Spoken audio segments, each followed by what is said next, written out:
नमस्कार बच्चों। कक्षा 3 के बच्चे मेरे साथ आज संस्कृत का पाठ 2 पढ़ेंगे। पाठ 2 संस्कृत वर्णमाला।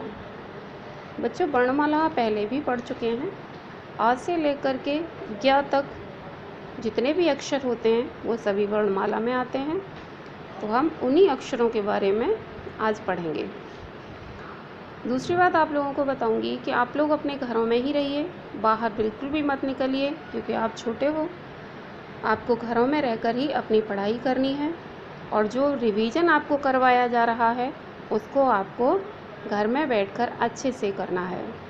चलिए बच्चों, हम इस पाठ की शुरुआत करते हैं। संस्कृत वर्णमाला। तो पहले हम वर्ण पढ़ते हैं कि वर्ण क्या होते हैं।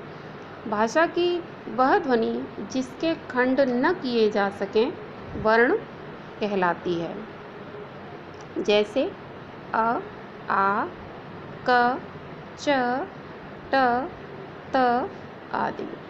अर्थात भाषा का वह टुकड़ा जिसका कोई भी एक एक टुकड़ा अलग अलग नहीं किया जा सकता वो वर्ण कहलाती है।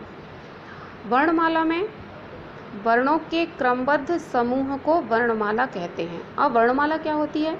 वर्णों को एक क्रम के अनुसार लगाना कि कौन सा वर्ण पहले आएगा, कौन सा बाद में आएगा। यही क्रमबद्ध तरीके से वर्णों को लगाना वर्णमाला कहलाती है। दूसरी बात, वर्णों के भेद। अब वर्णों के भेद कितने होते हैं? वर्ण 2 प्रकार के होते हैं, स्वर तथा व्यंजन। स्वर कौन से होते हैं अब हम इनमें ये जान लेते हैं। जिन वर्णों का उच्चारण करते समय किसी अन्य वर्ण की सहायता नहीं लेनी पड़ती है उसे स्वर कहते हैं। संस्कृत भाषा में 13 स्वर होते हैं, जैसे अ, आ, ई, उ, ऋषि, ल, ए, ऐ और ओ, औ। तो इस तरह से ये 13 अक्षर होते हैं, यानी 13 अक्षर होते हैं। अब आते हैं हम व्यंजन पर। व्यंजन क्या होते हैं? जिन वर्णों का उच्चारण स्वर वर्णों की सहायता से होता है उन्हें व्यंजन कहते हैं। अर्थात बिना स्वर के व्यंजन वर्णों का उच्चारण नहीं किया जा सकता। संस्कृत वर्णमाला में 33 व्यंजन होते हैं। 33 मीन्स 33। अब इसमें अलग अलग वर्ग भी होते हैं। इन्हें 5 वर्गों में अलग अलग बांटा गया है। पहला है इसमें क वर्ग। क वर्ग में 5 अक्षर आते हैं, क, ख, ग, घ और ङ। इसके बाद अगला आता है च वर्ग। च वर्ग में भी 5 अक्षर आते हैं, च, छ, ज, झ और य। अगला आता है ट वर्ग।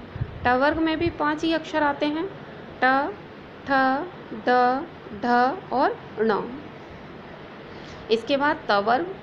त वर्ग में भी 5 अक्षर होते हैं, त, थ, द, ध और न। इसके बाद आता है प वर्ग।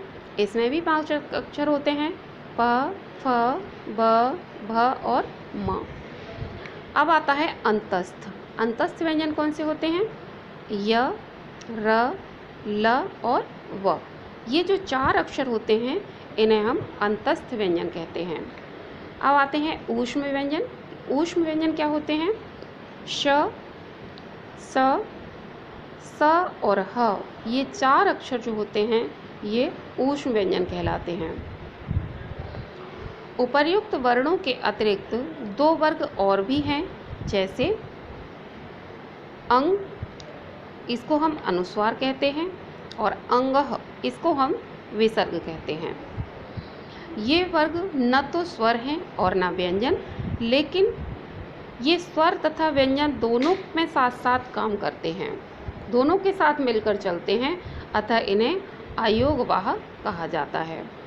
तो बच्चों, अयोगवाह में 2 वर्ण आते हैं, अंग और अंगः, जिसमें अंग को अनुस्वार कहा जाता है और अंग को विसर्ग कहा जाता है। तो बच्चों, आपको इस वर्णमाला का रिवीजन करना है। जितना आज आपको पढ़ाया है मैंने, उतना आपको घर में बैठकर रिवीजन करना है। घर में रहिए, सुरक्षित रहिए, इसको पुनः पढ़िए। धन्यवाद।